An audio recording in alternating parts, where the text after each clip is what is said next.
శ్రీ వెంకటేశ్వర వ్రతకల్పంలోని మొదటి అధ్యాయము. శ్రీ వెంకటేశ్వర వ్రతకల్పము. శ్రీ భగవాన్ వాచ్య. సాక్షాత్తు ఆ భగవంతుల వారే చెప్పినది. కలియుగంలో ఒకానొక శుభముహూర్తాన సాక్షాత్తు భూలోక వైకుంఠమే అయిన తిరుమల కొండపై విశ్వపతి అను భక్తునికి శ్రీనివాసుని రూపంలో వెలసి శ్రీ వెంకటేశ్వరునిగా భక్తులచే కొలవబడుతున్న శ్రీమన్నారాయణుల వారు శ్రీ వెంకటేశ్వర వ్రతకల్పంగా ప్రసిద్ధి పొందే ఈ వ్రతం గురించి గ్రంథం రచించవలసిందిగా అనుజ్ఞ ఇచ్చి ఈ విధంగా చెప్పసాగారు.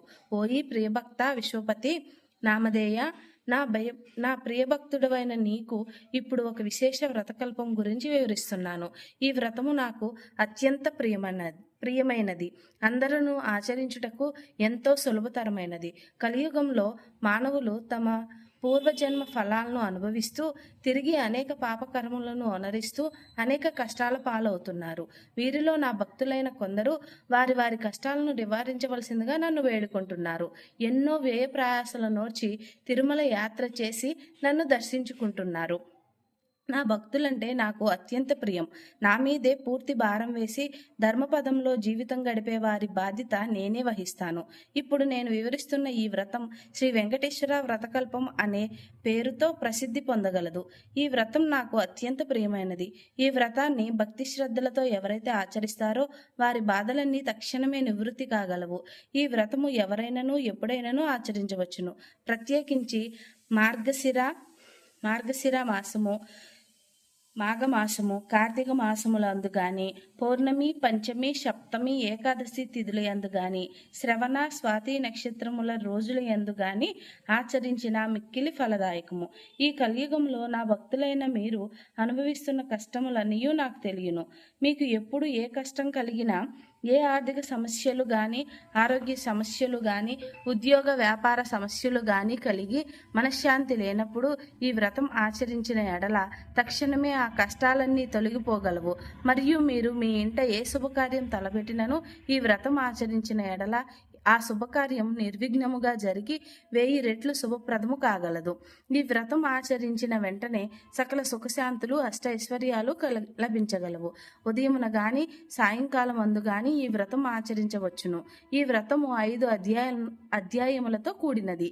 ఈ 5 అధ్యాయములను భక్తితో పఠించవలెను. మీ స్వగృహమందు గాని, వసతి గృహమందు గాని, నా ఆలయమందు గాని, ఏ పుణ్యక్షేత్రం అందైనా గాని, నదీ తీరమందు గాని ఈ వ్రతము ఆచరించవచ్చును. మీరు వీలైన ఎడల మీ బంధుమిత్రులందరినీ ఆహ్వానించి ఈ వ్రతం ఆచరించుట మిక్కిలి శ్రేయోదాయకము.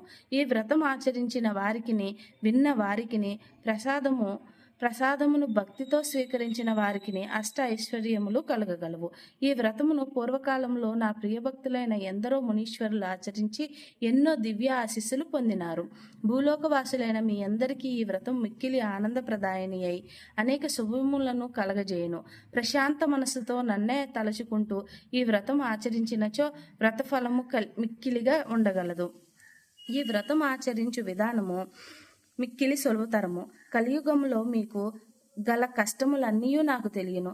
అందువలనే అత్యంత కఠోర నిష్ఠతో చేసే తపస్సులకు, యజ్ఞయాగాదులకు ఇచ్చు ఫలము కేవలం ఈ వ్రతం ఆచరించుట వలనే మీరు పొందగలరు. ముందుగా వ్రతం ఆచరించు ప్రదేశము చక్కగా శుభ్రపరచుకోవలెను. మండపంను ఏర్పాటు చేసుకుని నా ప్రియసుకులైన శ్రీదేవి భూదేవులతో కూడి ఉన్న నా పటమును మండపముపై ఉంచవలేను. మండపమును గోడకు ఆంచి ఉంచవచ్చును. మీకు ప్రియమైన ఇతర దేవతల పటములు కూడా ఉంచుకొనవచ్చును. నవగ్రహ దేవతలను, అష్టదిక్పాలకులను ఆవాహన చేసుకొనవలెను. లేదా వారందరినీ మనసులోనే నమస్కరించవచ్చును. ముందుగా పసుపు వినాయకుని పూజించవలెను. అటు తర్వాత ఆ వ్రతమందలి 5 అధ్యాయములను భక్తి శ్రద్ధలతో పఠించవలెను. ఇదియే ప్రథమ అధ్యాయము. మిగిలిన 4 అధ్యాయములను నాకు అత్యంత ప్రియపాత్రులైన విశ్వామిత్ర, వశిష్ఠ, భరద్వాజ, అత్రి మునీశ్వరులు ప్రవచించారు. ఈ 5 అధ్యాయములను పఠించిన తర్వాత నాకు ప్రియమైన స్తోత్రములను పఠించవచ్చును. ప్రతి అధ్యాయమునకు చివరన గోవింద గోవింద గోవింద అని 3 సార్లు స్మరించవలెను. ఈ కలియుగంలో సామాన్య మానవులైన మీ అందరి కష్టాలు నాకు తెలియను. కావున మరొక విశేషమును కూడా చెప్తున్నాను. ఈ వ్రతమును ఇంత వివరముగా చేసుకొన శక్తి లేనివారు మీరు ఒక్కరైనను ఆ పటము ఎదురుగా ఉంచుకుని విఘ్నేశ్వరునికి, నవగ్రహాలకు, అష్టదిక్పాలకులకు మనస్సులోనే స్మరించుకుని ఈ ఐదు కథలను పఠించి మీకు వీలున్న ఏ ఫలమునైనా నాకు నివేదించి ప్రసాదముగా స్వీకరించవచ్చును. ఈ విధముగా చేసినా కూడా మీకు కార్యసిద్ధి కాగలదు. మీ కష్టములన్నీ తొలగిపోగలవు. మీకు సకల శుభములు కలుగును. ఎవరైతే ఈ వ్రతం అత్యంత భక్తి శ్రద్ధలతో ఆచరిస్తారో వారి గృహమునకు స్వయముగా నేనే ఏదో రూపంలో వచ్చి ప్రసాదాన్ని స్వీకరిస్తాను. నా అనుగ్రహం మీ అందరి యందు ఎల్లప్పుడూ ఉంటుంది. శ్రీ స్వామివారు తిమ్మరాజు విశ్వపతి రామకృష్ణమూర్తి విశ్వపతి అను భక్తునికి ఈ విధంగా తనకు అత్యంత ప్రియకరమైన తానెల్లప్పుడూ నివసించే తిరుమల కొండపై ఈ వ్రత విధానాన్ని అనుగ్రహించారు. కలియుగ వాసులైన మనమందరము ఈ వ్రతమును ఆచరించి శ్రీ వెంకటేశ్వర స్వామి అనుగ్రహమునకు పాత్రులము కావలెను. ఈ వ్రతం ఆచరించినంతనే మన కష్టములన్నీ తొలగిపోయి అనేక శుభఫలములు పొందవచ్చును. గోవిందా గోవిందా గోవిందా. శ్రీకాంతాయ కళ్యాణ కృతయే నిధియెత్తినాం శ్రీ వెంకట నివాసాయ శ్రీనివాసాయ మంగళం. ఇప్పటితో ప్రథమ అధ్యాయము సమాప్తం.